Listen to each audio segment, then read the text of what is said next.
হরে কৃষ্ণ বন্ধুরা বন্ধুরা শনিবার দিন 1 ফোঁটা সর্ষের তেল নিয়ে করুন এই একটি উপায়। এতে শনিদোষ কাটবে এবং আবার শনিদেবের কুপ্রভাব থাকলেও সেও কেটে যাবে। তার সাথে সাথে আপনার গুপ্ত শত্রু ধ্বংস হবে এবং কি অর্থ আসবে প্রচুর।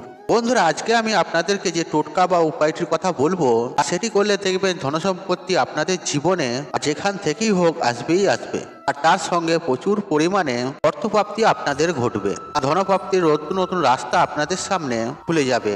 দেখবেন বন্ধুরা যখন আপনাদের এনার্জি পরিবর্তন হতে শুরু করবে, অর্থাৎ নেগেটিভ এনার্জি শেষ হয়ে আর পজিটিভ এনার্জি শরীরে অত্যন্ত পরিমাণে সঞ্চার হবে, তখনই অর্থ আপনাদের দিকে নিজের থেকেই এগিয়ে আসবে আর সুখ সমৃদ্ধি আপনাদের জীবনে আকর্ষণ হতে শুরু করবে। কিন্তু বন্ধুরা এর পিছনে একটি রহস্য রয়েছে, আর কি সেই রহস্য বা কি সেই উপায় তা আপনাদের আমি এই ভিডিওটির মাধ্যমে স্টেপ বাই স্টেপ জানিয়ে দেব এবং কি করে আপনি এই উপায়টি করবেন আপনাদেরকে স্টেপ বাই স্টেপ পুরো বুঝিয়ে দেব আমি। তাই বন্ধুরা আপনাদের কাছে একটা ছোট্ট অনুরোধ, আপনারা মনোযোগ সহকারে শেষ পর্যন্ত দেখুন। আজকে যে আমি আপনাদের যে উপায়টির কথা বলবো সেটি অত্যন্ত কার্যকারী এবং শক্তিশালী টোটকা বা উপায়। দেখুন বন্ধুরা শনিবার দিন হলো সপ্তাহের একটি গুরুত্বপূর্ণ দিন, কারণ বন্ধুরা এই দিন অনেক প্রকার টোটকা করে থাকেন। বন্ধুরা শনিদেবের যখন প্রকোপ কোনো ব্যক্তির ওপর পড়ে তখনই কিন্তু চারদিক থেকে সেই ব্যক্তির নানান রকম সমস্যার সম্মুখীন হতে হয়। যেমন ধরুন পারিবারিক অশান্তি, মাতা পিতার সঙ্গে মতভেদ, স্বামী স্ত্রীর সঙ্গে ঝগড়া ঝামেলা ইত্যাদি জিনিসগুলি কিন্তু দেখা দেয়। দেখুন বন্ধুরা এইরূপ সমস্যা থেকে আপনি কিভাবে মুক্তি পাবেন এ সম্পর্কে আলোচনা করব। আর আপনাদেরকে আমি একটা বিষয় নিয়ে আলোচনা করি, আপনারা প্রত্যেকদিন সকালবেলা ঘুম থেকে উঠবেন আর আপনাদের সদর দরজার কিছুটা গঙ্গা জল ভালোভাবে চৌকাঠে ছিটিয়ে দেবেন। আর এর পক্ষে যদি গঙ্গা জল আপনাদের না থাকে তাহলে তামার ঘটিতে আপনি রাত্রে জল ভরে রেখে দেবেন আর সকাল সকাল ঘুম থেকে উঠে সেই জলটি আপনি সদর দরজায় দিয়ে দেবেন। এই কাজটি আপনাদেরকে ঘরের বাসি কাজ করার আগে আপনাদেরকে করতে হবে, অর্থাৎ বন্ধুরা ঝাড় দেওয়ার আগেই।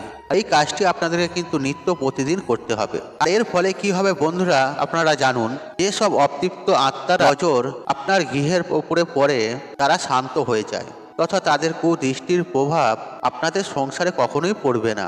বন্ধুরা দ্বিতীয় উপায়টি হলো, যখনই আপনারা ঘর মুছবেন তখন জলে নুন অথবা ফিটকিরি দিয়ে আপনারা ঘর মুছবেন। আর এমনটি করলে আপনার গৃহে কেউ কখনো কালা জাদু করতে পারবে না এবং বিভিন্ন প্রকারের ব্যাকটেরিয়াও একেবারে ধ্বংস হয়ে যাবে। তার ফলে পরিবারের সদস্যদের মধ্যে প্রেম ভালোবাসা বজায় থাকবে, অসুস্থ কম হবে এবং কি শরীর স্বাস্থ্য ভালো থাকবে। তথা বন্ধুরা হনুমানজির পুজো শনিবার দিন অবশ্যই আপনারা করবেন যদি আপনাদের জীবনে অনেক প্রকারের সমস্যা থেকে থাকে। এছাড়াও যদি আপনারা অনেক ঋণে জর্জরিত হয়ে থাকেন তাহলে এই একটি ছোট্ট উপায় অবশ্যই করুন। আর উপায়টি হলো শনিবার দিন কোনো হনুমানজির মন্দিরে গিয়ে একটা পান অর্পিত অবশ্যই করে আসবেন। কিন্তু বন্ধুরা পান বানানোর সময় আপনি দোকানদারকে বলবেন যেন সেই পানে কোনো চুন বা নেশা জাতীয় দ্রব্য না মেশায় এবং সেই পানটি নিয়ে আপনারা আর প্রত্যেক শনিবার হনুমান মন্দিরে গিয়ে হনুমানজিকে অর্পণ করবেন। এছাড়াও আপনারা কিন্তু বাড়িতেও নিজেরাও পান বানাতে পারেন। আপনারা কিভাবে পানটি বানাবেন সেটি বলে দিচ্ছে আপনাদের ঘরে। আপনি একটি পানের পাতা নেবেন, সেই পানের পাতার মধ্যে একটি লং এবং একটি এলাচ নেবেন এবং তার সঙ্গে কোনো মিষ্টি বস্তু রাখবেন এবং সেই পানটি মুড়ে হনুমানজির আসনে অর্পিত করবেন। বন্ধুরা এবার যে টোটকাটি আপনাদের বলবো সেটি একটু মন দিয়ে শুনুন। দেখুন বন্ধুরা শনিবার দিন সর্ষের তেল ব্যবহার করার সময় একটি বিশেষ উপায় আপনারা করতে পারেন। আর যে কোনো শনিবার দিন একটি স্টিলের পাত্রে একটু সর্ষের তেল আপনি নিয়ে নেবেন এবং তাতে আপনি নিজের ছায়া দেখবেন। তারপর বন্ধুরা সেই তেলে বিউলির ডালের বড়া বানিয়ে কোনো কালো কুকুরকে আপনি খাইয়ে দেবেন। এর ফলে শনিদেবের প্রকোপ থেকে আপনারা খুব সহজেই রেহাই পাবেন। এছাড়া বন্ধুরা বাড়িতে রুটি বানানোর সময় শেষের রুটি কুকুরকে খাওয়ানো হয়, তাই বন্ধুরা সেই রুটিতে 1 ফোঁটা সর্ষের তেল ওপরে মিশিয়ে এবং নিচেতে লাগিয়ে দিয়ে এবং তাতে গুড় একটু কালো তিল লাগিয়ে তারপর সেই রুটিটি আপনি আপনার ওপর বা আপনার বাড়িতে থাকা কোনো বাচ্চার মাঝের মধ্যে শরীর খারাপ থাকে অথবা আপনার সদস্যদের মধ্যে কোনো ব্যক্তির যদি বারবার অসুস্থ হয়ে পড়ে তার উপরে 3বার আপনি ঘুরিয়ে নেবেন, কোনো কালো কুকুরকে সেই রুটিটি আপনি খাইয়ে দেবেন। এর ফলে দেখবেন শারীরিক সমস্যা থেকে আপনারা অনেকাংশে রেহাই পাবেন। বন্ধুরা বিশেষ করে বন্ধুরা শনিবার দিন কিছু করুন বা নাই করুন মাথায় তেল আপনি অবশ্যই লাগাবেন। আর যদি তাও না পারেন তাহলে আপনি নাভিতে শনিবার দিন তেল আপনি অবশ্যই লাগাবেন। আর এতে কিন্তু আপনাদের অনেক প্রকারের সমস্যার সমাধান হয়ে যাবে। বন্ধুরা, নাভিতে তেল লাগানোর কিন্তু একটু আয়ুর্বেদিক দিকও আছে। তা হলো যে নাভিতে তেল লাগালে কোনোদিন ঠোঁট ফাটে না এবং শরীর সুস্থ থাকে। আর নাভি হচ্ছে পুরো শরীরের মূল কেন্দ্রবিন্দু হয়। এছাড়াও বন্ধুরা, শনিবার দিন ভগবান শনিদেবের অনেকেই পূজা অর্চনা করে থাকেন। বন্ধুরা, এই শনিদেবকে নিয়ে একটা প্রচলিত একটা ছোট্ট গল্প রয়েছে, তা আপনাদেরকে আমি একটু জানিয়ে রাখছি। আর গল্পটি হলো বন্ধুরা, রাবণ যখন ভগবান শনিদেবকে লঙ্কায় নিজের অধিগ্রহণে রেখেছিলেন, তখন সেই সময়তে ভগবান হনুমানজি ভগবান শনিদেবকে সেখান থেকে মুক্তি দিয়েছিলেন। আর তখন ভগবান শনিদেব হনুমানজিকে একটি বরদান করেছিলেন। আর তিনি বলেছিলেন, যখনই কেউ আমার পুজো করে ভগবান হনুমানজির পুজো করবেন, আর সেই সকল ভক্তদের ওপর আমি কখনোই আমার কুদৃষ্টি ফেলবো না। তাই বন্ধুরা, আপনি যখনই বাবা শনিদেবের পূজা আরাধনা করবেন, তারপরে কিন্তু আপনারা হনুমানজিরও পূজা আরাধনা অবশ্যই করবেন। এর ফলে আপনাদের ওপর কখনোই শনিদেব অসন্তুষ্ট হবে না। আপনাদের বাড়ির আশেপাশে যদি ভগবান শনিদেবের কোনো শিলামূর্তি থাকে, সেখানে গিয়ে আপনারা পূজা আরাধনা করতে পারেন। আর প্রতি শনিবার দিন করবেন, সাথে বজরংবলীরও পূজা আরাধনা করবেন। জীবনে খুব একটা ভালো রেজাল্ট আপনি পাবেন। এছাড়াও বন্ধুরা, আপনারা অশ্বত্থ গাছে প্রতিনিয়ত 1 ঘটি করে জল অর্পণ করতে পারেন। তাদেরও কিন্তু শনিদেব আপনাদের ওপর অত্যন্ত সন্তুষ্ট হবেন।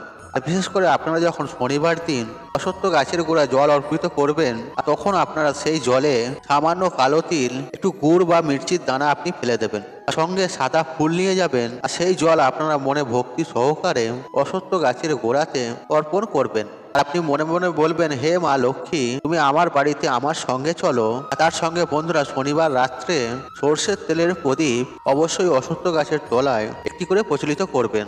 আর সেই প্রদীপে আপনারা কালো উড়দের ডাল বা কালো তিল অল্প পরিমাণে দিয়ে তারপর সেই প্রদীপটি জ্বালিয়ে অশ্বত্থ গাছের গোড়ায় আপনারা কিন্তু প্রত্যেক শনিবার দিন রেখে দেবেন।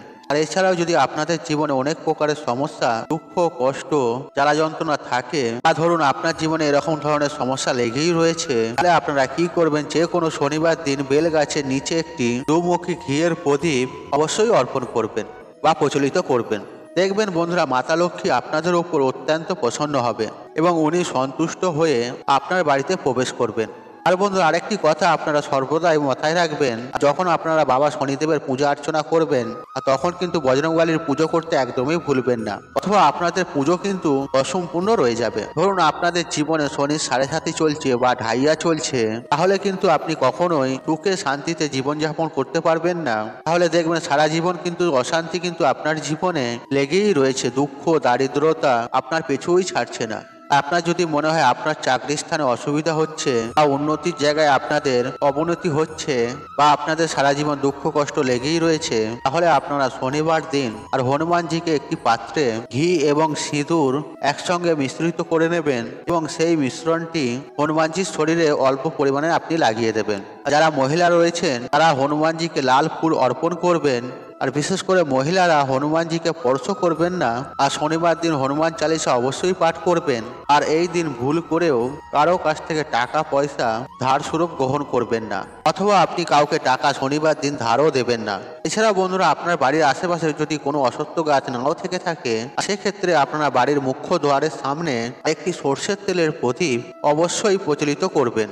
কিন্তু বন্ধুরা, একটি বিষয় মাথায় রাখবেন, এই সর্ষের তেলের প্রদীপে আপনারা যখন মুখ্য দুয়ারের সামনে জ্বালাবেন, সেই প্রদীপে আপনারা কোনোভাবে কোনো কিছু দেবেন না এবং প্রদীপের তলায় আপনারা কিছু একটা রেখে দেবেন। আর সেটা হতে পারে কোনো ফুলের পাপড়ি, অথবা কোনো প্লেট, অথবা ইত্যাদিও হতে পারে। আর আপনারা দৈনিক যদি এই কাজটি নাও করতে পারেন, তাহলে প্রতি মঙ্গলবার এবং শনিবার দিনকে এই উপায়টি আপনারা অবশ্যই করবেন। তাই বন্ধুরা, আপনারা একটি বিষয় মাথায় রাখবেন, প্রদীপের মুখ কিন্তু দক্ষিণ দিকে মুখ করে অবশ্যই রাখবেন। আর পরের দিন সকালে দুয়ারের সামনে আপনি যে প্রদীপটি জ্বালিয়েছিলেন এবং সেই প্রদীপটিকে আপনি মাটি থেকে তুলে নিয়ে এমন কোনো জায়গায় আপনি রেখে দেবেন, আর যেই স্থানে সচরাচর কেউ যান না, বা আপনি সেই পবিত্র স্থানেও কোনো রেখে দিতে পারেন, বা আপনারা আপনাদের বাড়ির যে কোনো ভালো একটি স্থানে পুঁতে দিতে পারেন এই প্রদীপটি। বন্ধুরা, এই উপায়গুলি আপনারা মেনে চলুন। আপনারা দেখবেন নানা প্রকারের সমস্যা থেকে আপনারা বেরিয়ে আসতে পারবেন। আপনারা ভগবান শনিদেবের শরণাপন্ন হতে পারবেন। যদি আপনাদের চাকরির স্থানে কোনো সমস্যা দেখা দিয়েছে তাহলে আপনারা গোটা ছোলা, আর সেটি আপনারা শুক্রবার দিন রাত্রে গোটা ছোলা ভিজিয়ে রেখে দেবেন, আর পরের দিন শনিবার দিন সকালে স্নান করে শুদ্ধ বস্ত্র পরিধান করে আর সেই ছোলাগুলি আপনি সর্ষের তেলে হালকা গরম করে নেবেন। আর এতে তেল মশলা আপনি কোনো প্রকারে দেবেন না, এমনকি আপনি নুন পর্যন্ত দেবেন না, এবং সেটি ঠান্ডা হওয়া পর্যন্ত আপনি কিছুক্ষণ অপেক্ষা করবেন। আর ঠান্ডা হয়ে যাওয়ার পর সেই ছোলাগুলি আপনি কোনো অবলা জন্তুকে আপনি খাইয়ে দিতে পারেন। দেখবেন বন্ধুরা, আপনাদের চাকরির স্থানে বা ব্যবসা স্থানে যে সমস্যাগুলি দেখা দিয়েছে আর সেই সমস্যাগুলি কিন্তু আস্তে আস্তে দূরে সরে যাচ্ছে বা শেষ হয়ে গেছে। তবে আপনাদেরকে এই উপায়টি কিন্তু শনিবার দিন অবশ্যই করতে হবে, নতুবা ফল আপনারা কোনো কিছু পাবেন না। বন্ধুরা, আপনাদের ঘরে যে ছোট ছোট উপায় বা ক্রিয়াগুলির কথা বললাম আপনারা শনিবার দিন অবশ্যই করুন। দেখুন আপনারা রেজাল্ট খুব একটা ভালো পাবেনই পাবেন। এতে বাবা শনিদেব ও হনুমানজির আশীর্বাদ ও কৃপা আপনাদের ওপর বর্ষিত থাকবে। বন্ধুরা, আশা করছি এই ভিডিওটি আপনাদের ভালো লেগেছে। তাহলে ভিডিওতে একটি লাইক করুন, একটু কমেন্ট করুন, শেয়ার করুন এবং বন্ধু বান্ধব আত্মীয়জনদের সাথে শেয়ার অবশ্যই করুন। মনে রাখবেন, আপনার একটি শেয়ার অনেক মানুষকে উপকৃত করে তুলতে পারে। আর আপনি যদি আমার চ্যানেলে নতুন হয়ে থাকেন তাহলে চ্যানেলটি সাবস্ক্রাইব করুন, পাশে থাকা অন, কারণ নিত্য নতুন ভিডিও সবার আগে দেখার জন্য। ঈশ্বর আপনার মঙ্গল করুক, আপনি সুস্থ থাকুন, নিরোগ থাকুন, আপনার দিন মঙ্গলময় হোক।